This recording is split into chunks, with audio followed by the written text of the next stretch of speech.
नमस्कार दोस्तों, मैं अमरधर लाल एक नए वीडियो के साथ आपके सामने हूँ।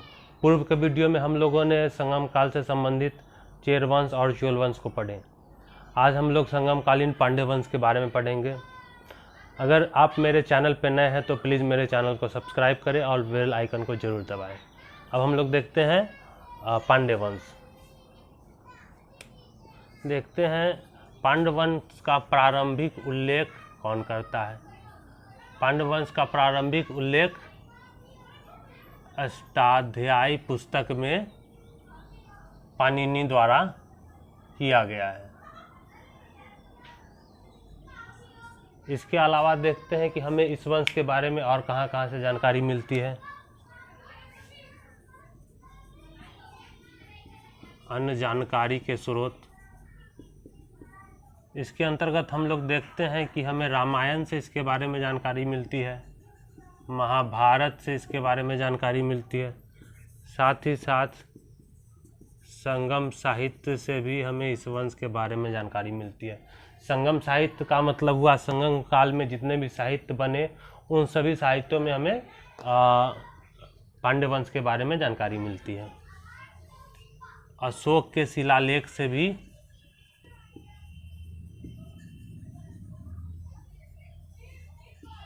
हमें इस वंश के बारे में जानकारी मिलती है। आगे देखते हैं, मेगास्थनीज ने भी चर्चा की है, इसका मावर शब्द के रूप में इस वंश का चर्चा किया है। यह कहता है कि यहाँ पे हेराक्ट की पुत्री का शासन था। साथ ही साथ कहता है कि यह मोतियों के लिए, यह जो क्षेत्र था यह मोतियों के लिए फेमस था, मोतियों के लिए प्रसिद्ध था। आगे हम लोग इसके राजधानी की चर्चा करते हैं। पांड्य वंश के राजधानी की चर्चा करते हैं।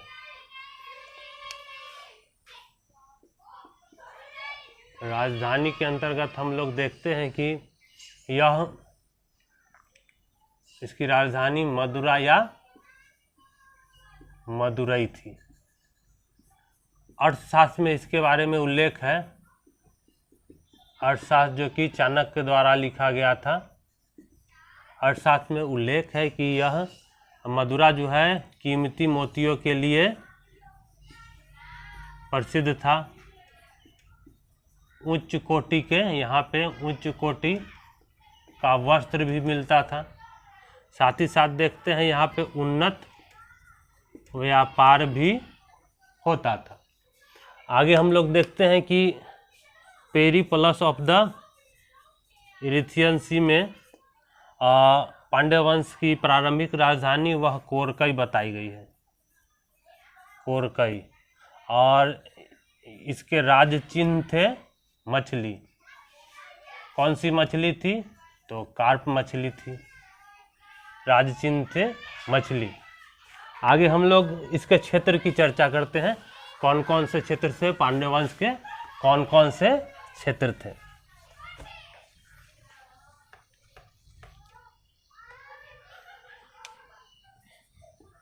क्षेत्र के अंतर्गत देखते हैं, यह दक्षिणी पूर्वी तमिलकम प्रदेश में अवस्थित था। कौन से? यह तमिलनाडु के आसपास का क्षेत्र था। अगर हम मैप में देखते हैं, अगर ये दक्षिण भारत का क्षेत्र है तो यहाँ पे चेर वंश था, चोल वंश लगभग यहाँ पे था, और ये जो तमिलनाडु का जो बचा क्षेत्र रह गया यह पांड्य वंश था। यह हम लोग दक्षिण भारत के मैप को देख रहे हैं। तो तमिलनाडु के आसपास का क्षेत्र कौन कौन से था? यह मदुरा था, रामनाथपुरम था, तिरुनेलवेली था। साथ ही साथ देखते हैं ट्रावनकोर का यह क्षेत्र था। आगे हम लोग चर्चा करते हैं इसके अन्य नाम कौन कौन से थे। पांड्य वंश के अन्य नाम कौन कौन से थे?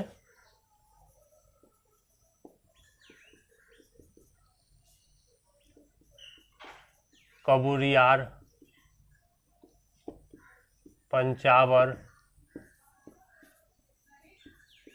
सेलियार, मिनावर, तिन्नार, मरार, वालुडी, ये कुछ पांड्य वंश के अन्य नाम थे। आगे हम लोग देखते हैं कि इसके जो व्यापार थे वह रोमन साम्राज्य के साथ इसके व्यापार हुआ करते थे। यहाँ का शासक था ऑगस्टस। ऑगस्टस शासक था। इसके इसके दरबार में पांड्यों ने अपने राजदूत भी भेजे थे। एक पुस्तक का उल्लेख है मदुरा कांजी। मदुरा कांजी पुस्तक में, जो कि इसके लेखक है भानगुडी। मदुरा कांजी पुस्तक में उल्लेख आता है कि इस वंश के 3 शासक थे।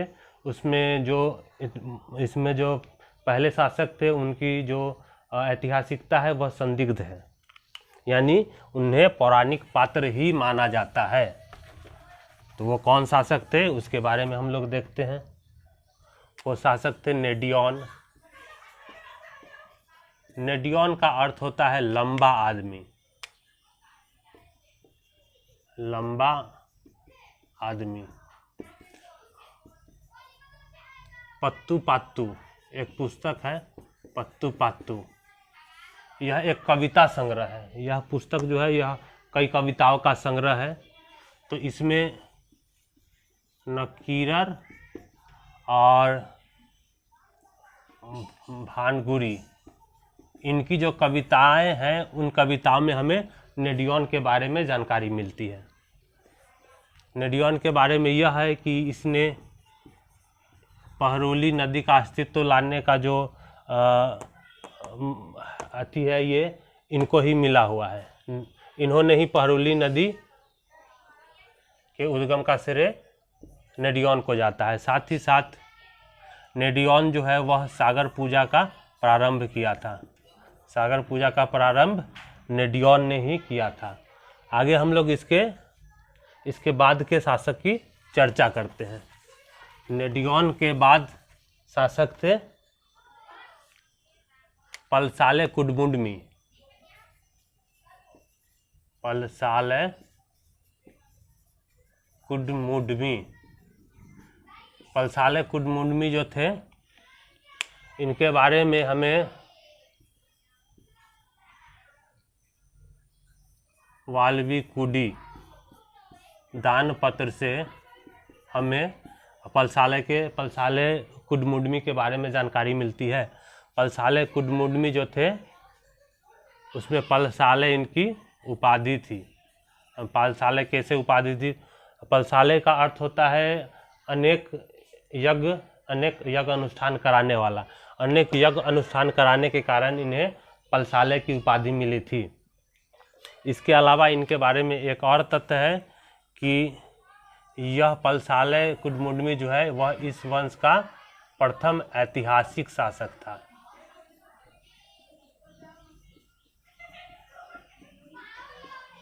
यह जानकारी हमें वाल्मीकुडी दानपत्र से मिलती है। एक और तथ्य है कि इसने जिस राज्य या साम्राज्य को यह जीतता था उस पर यह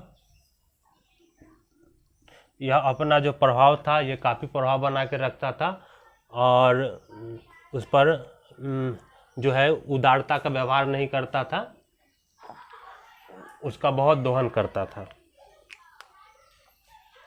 आगे हम लोग इस वंश के सबसे महत्वपूर्ण शासक के बारे में जानते हैं। इस वंश के सबसे महत्वपूर्ण शासक हैं नेडुनजेलियन। नेडुनजेलियन इसका शासनकाल 290 ईस्वी के आसपास है। नेडुनजेलियन के बारे में यह है कि इस वंश में नेडुनजेलियन नाम का 2 शासक था। नेडुनजेलियन एक तलैयलंगानम एक युद्ध लड़ा था, तलैयलंगानम।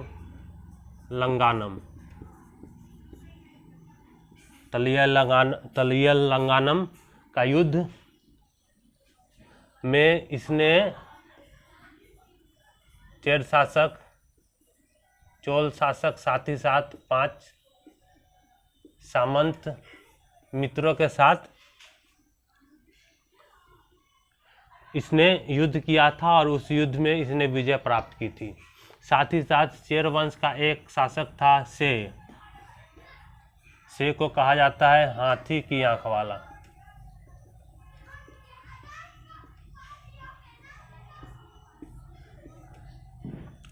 उस चेर वंश के से शासक को नेदुनजेलियन ने अपने प्रभुत्व में ले लिया था और इसको बंदी बनाकर कारागार में डाल दिया था।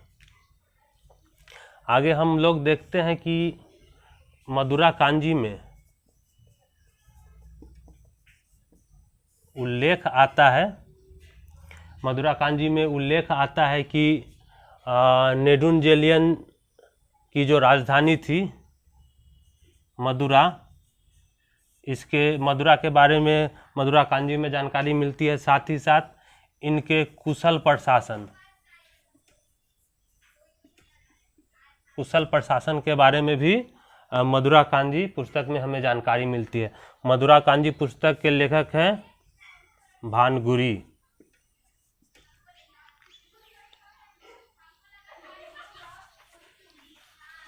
अभी हम लोग नेदुनजेलियन के बारे में ही पढ़ रहे हैं।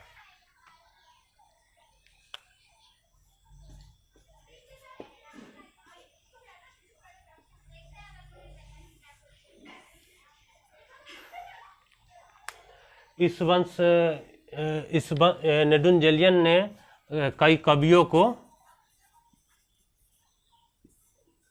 संरक्षण प्रदान किया था। नकीरर थे, नकीरर के अलावा और भी कुछ अथी थे, कवि थे जो कि जिसको संरक्षण इन्होंने प्रदान किया था। अभी नाम याद नहीं आ रहा, आगे देखते हैं कि शिल्पाधिकारम।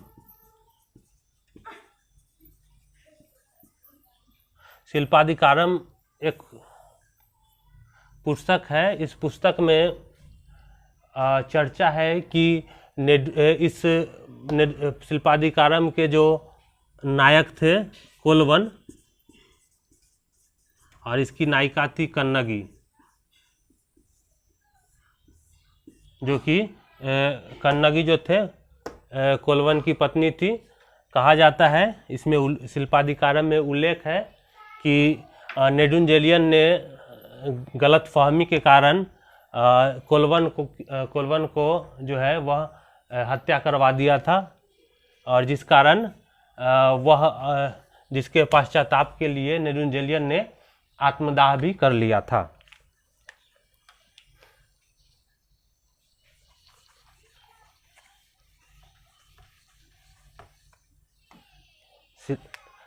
नेदुनजेलियन ने अनेकों यज्ञ किए थे और इनके समय में कृषकों और व्यापार के लिए कई योजनाओं का भी उद्घाटन इन्होंने किया था।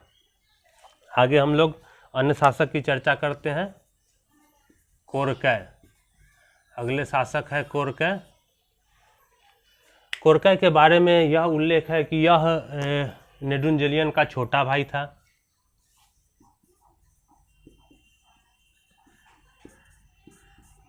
आगे देखते हैं कि यह कन्नगी जो थी शिल्पाधिकारम की जो शिल्पाधिकारम की जो नायिका थी कन्नगी, जब वो सती हो गई थी तो सती कन्नगी के याद में इन्होंने एक बड़ा उत्सव कराया था। इसने भी अनेकों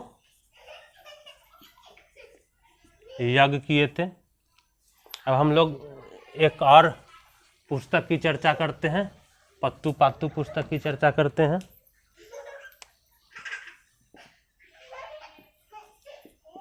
पत्तू पात्तू पुस्तक में उल्लेख है कि